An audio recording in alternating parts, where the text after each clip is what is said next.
Տիառն ընթառաջը հրավեր է տիրոջն ընթառաջ գնալու եւ ավետարանական այս դրվագում մի շատ կարեւոր գործող անձ կա Սիմեոն Ծերունին։ Ընդհանրապես Սիմեոնի մասին ավետարանում շատ քիչ բան է ասված։ Ավետարանն ասում է, որ նա արդար, աստվածավախ մի մարդ էր, որը սպասում էր այնքան տիրոջ ծննդյանը։ Հետաքրքրական է, որ արդար մագդիրը Սուրբ գրքում գործածվում է մի քանի անձերի հետ կապված։ Եվ արդար նշանակում էր, որ այս մարդը պատված է բոլոր առաքինություններով։ Մենք ոչինչ չգիտենք այս մարդու տարիքի, ազգության, դիրքի մասին։ Միայն գիտենք, որ նա ընթառաջ գնաց եւ գրկեց Տիրոջը։ Սա է պատճառը, որ եկեղեցու հայրերը նրան անվանում են Աստվածազգյաց, այսինքն Աստծուն հագած, կրած, որովհետեւ գնաց ընթառաջ եւ գրկեց Տիրոջը։ Հետաքրքրական է, որ ընդհանրական եկեղեցում նրա մասին երկու ավանդություններ կան։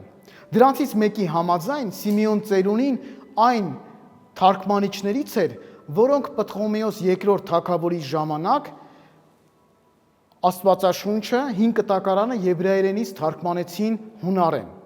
Եվ ասում են, երբ որ հասան Եսայու մարգարեության այն հատվածին, որտեղ ասվում է, որ ահագույսը պիտի հղիանա եւ մի որդի պիտի ծնի, Սիմեոնը երանի է տալիս այն մարդուն, ով պիտի տեսներ այս մարգարեության իրականացումը։ Մյուս ավանդությունն ասում է, որ երբ հասան այս մարգարեական խոսքերին, Սիմեոնը թերահավատ գտնվեց։ Եվ Աստված նրան պատժեց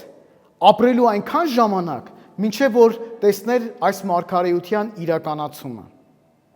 Եվ հետաքրքրական է, որ հայոց եկեղեցու հայրերի համաձայն Սիմեոնը ապրել է 344 տարի։ Եվ հետաքրքրական է, որ այս ավանդության մասին տեղյակ է Սուրբ Գրիգոր Նարեկացին, բայց ամենակարևոր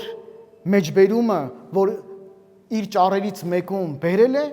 Երզնկայի դպրոցի նշանավոր ռաբունապետ Կիրակոս Երզնկացին է, որը ապրել է 14-րդ դարում։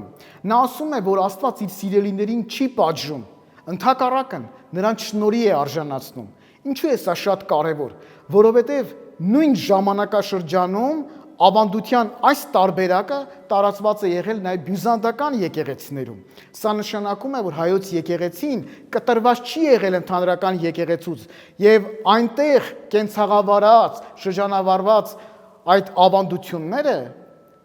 նաև մեր եկեղեցում են եղել։ Երբ որ մենք մեկին ասում ենք Սիմեոն Ծերունի լինես, նկատի ունենք, որ երկար ապրի։ Բայց տա Աստված, որ ոչ միայն Սիմեոն Ծերունի լինենք, այլ նաև Սիմեոնի նման արժանանանք Տիրոջը գրկելու մեկ օր եւ իսկապես ասելու.